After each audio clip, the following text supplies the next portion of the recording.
Bar council of Uttar Pradesh की अनुशासन समिति में झांसी के प्रणय श्रीवास्तव को मेंबर चुना गया है। इसके बाद से अधिवक्ताओं की समस्याओं को लेकर प्रणय श्रीवास्तव काफ़ी चिंतित वाली स्थिति को अब कम कर देंगे और प्रयास ये करेंगे कि अधिवक्ताओं को समस्याओं का सामना ना करना पड़े। साथ ही उनका प्रयास होगा कि जिस तरीके से अधिवक्ता अपने ऊपर एक बड़ा दायित्व लेते हैं आम जनता की आवाज़ को उठाने का, वो भी नियम से किया जाए। ये जो दायित्व दिया गया है, ये यहाँ के स्थानीय अधिवक्ताओं की एक शुभकामनाएं थी, आशीर्वाद था कि जिसकी वजह से हमें ये पद मिला।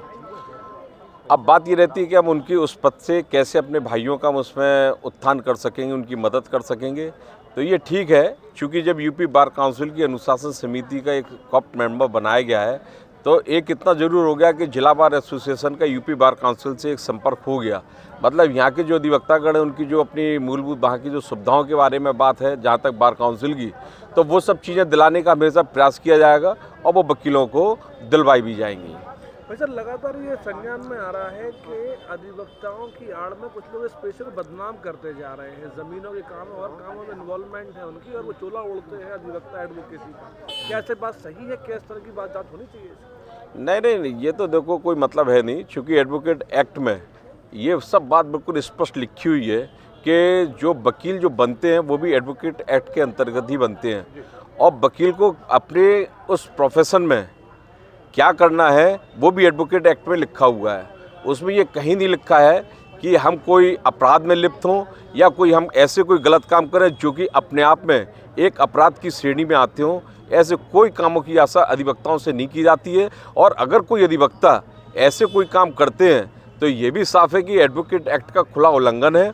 और जब उल्लंघन है तो उस उल्लंघन के लिए शास्ति भी एडवोकेट एक्ट में दी गई है कि ऐसे लोगों के साथ क्या क्या उनके साथ उनको पेनलाइज किया जा सकता है। ये सब चीज़ उसके अंदर दी हुई है।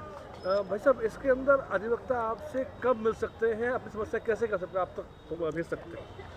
कब मिलेगी तो ऐसी है कि हमारे बारे में यहाँ के जितने स्थानीय अधिवक्ता ये सभी जानते हैं कि हम 24 आवर उपलब्ध रहते हैं। किसी भी समय हमारे कोई भी भाई या कोई भी हमारी बहन जब भी कभी फ़ोन लगाएं, उनके लिए हमेशा हम तैयार रहते हैं। और निस्वार्थ, कभी एक अंदर एक दिमाग में ये नहीं आता कि आखिर हमें कोई स्वार्थ हो तब हम इनके लिए खड़े हों। उनके लिए किसी तरह का कोई पक्षपात किसी के लिए नहीं।